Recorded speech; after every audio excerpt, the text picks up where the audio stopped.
So hello guys, ये हमारा day first है 30 डेज़ एंड 30 डेज़ चैलेंज का। तो ये आज है हमारा डे फर्स्ट। तो आज हमने एक टॉपिक लिया है सीडीपी का, जो कि जीन पियाजे से रिलेटेड है, जिन्होंने कॉग्निटिव डेवलपमेंट की थ्योरी दी थी। तो आज हम उस टॉपिक के बारे में पढ़ेंगे और देखेंगे कि ये हमारा एक टॉपिक कितनी देर में कंप्लीट हो सकता है। और जितना भी मैंने लिखा होगा इस शीट में, अगर आप उतना भी रिवाइज कर लेंगे और आप उतने ही की पॉइंट्स देख लेंगे तो आपका पूरा का पूरा जीन पियाजे टॉपिक कवर हो जाएगा। तो चलिए देखते हैं कि जीन पियाजे से क्या क्या कीवर्ड्स रिलेटेड है और आप उनको कैसे एग्ज़ाम में यूज़ कर सकते हैं। तो चलिए, हमारी है थ्योरी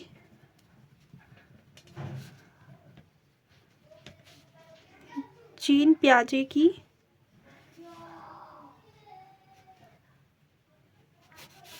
ठीक है, तो अब हम इसमें की पॉइंट्स लिखने स्टार्ट करेंगे। उन्होंने एक वर्ड दिया था स्कीमा, ठीक है, और फिर दूसरा maturation, social experience, adaptation. Adaptation में ही हमारे आ जाएंगे एसिमिलेशन, अकोमोडेशन,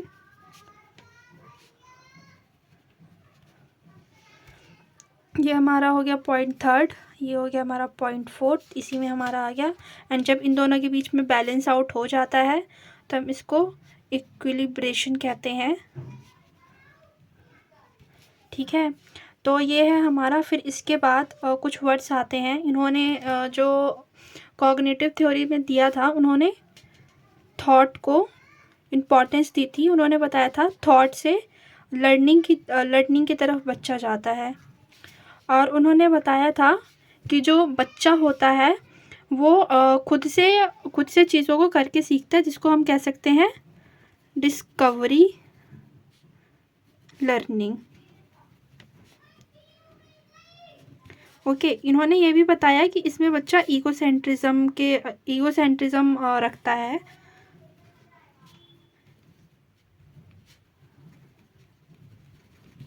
ठीक है, ये कुछ पॉइंट्स है, इसमें और भी आप पॉइंट्स ऐड ऑन कर सकते हो। जैसे कि इन्होंने भी बच्चे की एक्टिव इनरोलमेंट की बातें की है, कि बच्चा एक्टिव होकर ही अपने इन्वायरमेंट से सीखता है। ठीक है, तो अब इनके हम स्टेजेस देखते हैं। इनसे जो भी रिलेटेड पॉइंट्स होंगे वो आप भी नोट कर सकते हैं। ये जितने भी पॉइंट्स हैं ये सारे इंपॉर्टेंट है।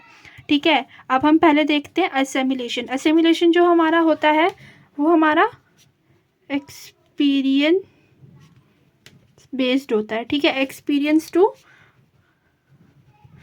New knowledge.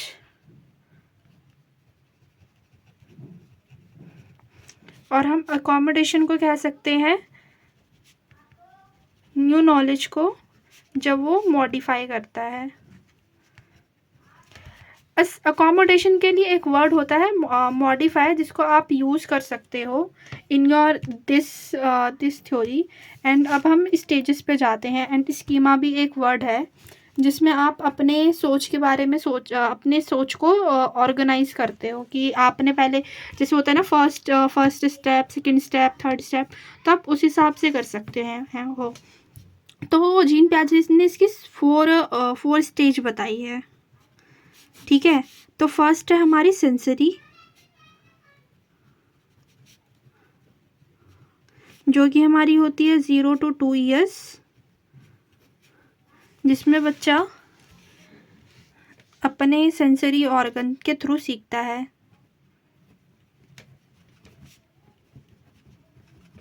सेंसरी ऑर्गन के थ्रू सीखता है। अब क्या क्या सीखता है वो मैं आपको बताती हूँ।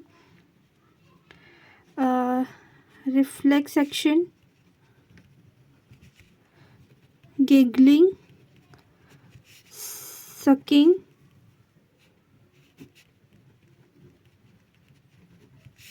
ठीक है, और क्या क्या होता है। एंड हाँ, गोल डायरेक्टेड बिहेवियर होता है।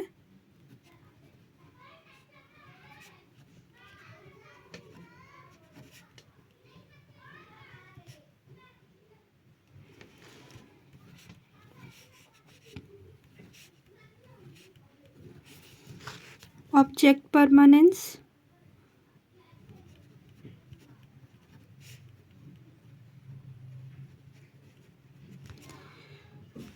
तो ये सारी चीज़ें बच्चा सीखता है। इसमें आपका बबलिंग भी आ जाएगा, ठीक है। ये सारी चीज़ें बच्चा अपना सेंसरी स्टेज में सीखता है। अब हम सेकंड स्टेज की बात करते हैं, जो कि हमारी हो जाती है होगी प्री ऑपरेशनल स्टेज,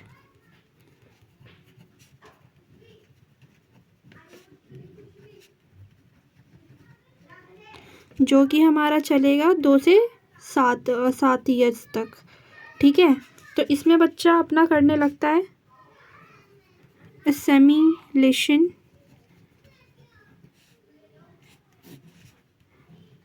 एनिमिज्म करता है, मतलब जो नॉन लिविंग थिंग्स होती है उसको भी लिविंग थिंग्स मानता है, ठीक है। तो इसमें आपका एनिमिज्म आ जाएगा। इसी में ही बच्चा ईगोसेंट्रिज्म दिखाता है। पियाजे बताते हैं कि इसमें बच्चे की जो स्किल डेवलप होती है वो सिंबॉलिक होती है,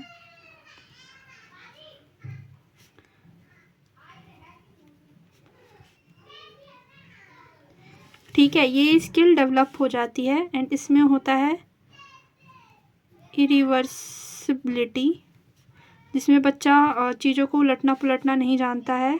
सीरिएशन, बच्चा सीरीज़ में नहीं लगा पाता है। कंजर्वेशन,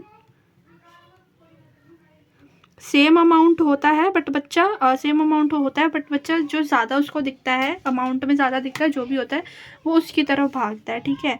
तो अब हमारा हो गया कंजर्वेशन एंड इसमें भी आ जाता है एक सेंट्रेशन।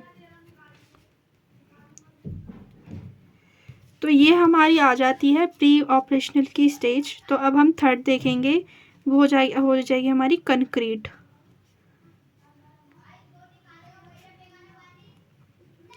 ये 7 to 11 ईयर्स की होगी, ठीक है। ये 7 to 11 ईयर्स की होगी। इसमें बच्चा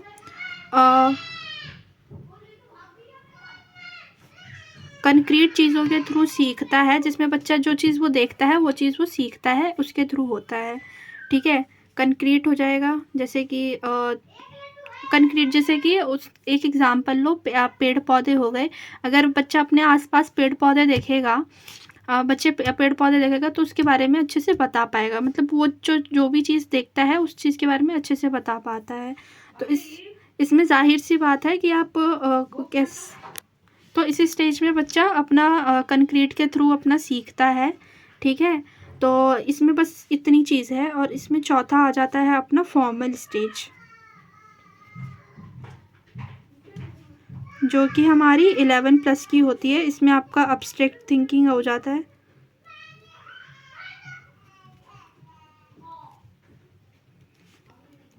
इसमें हाइपोथेटिकल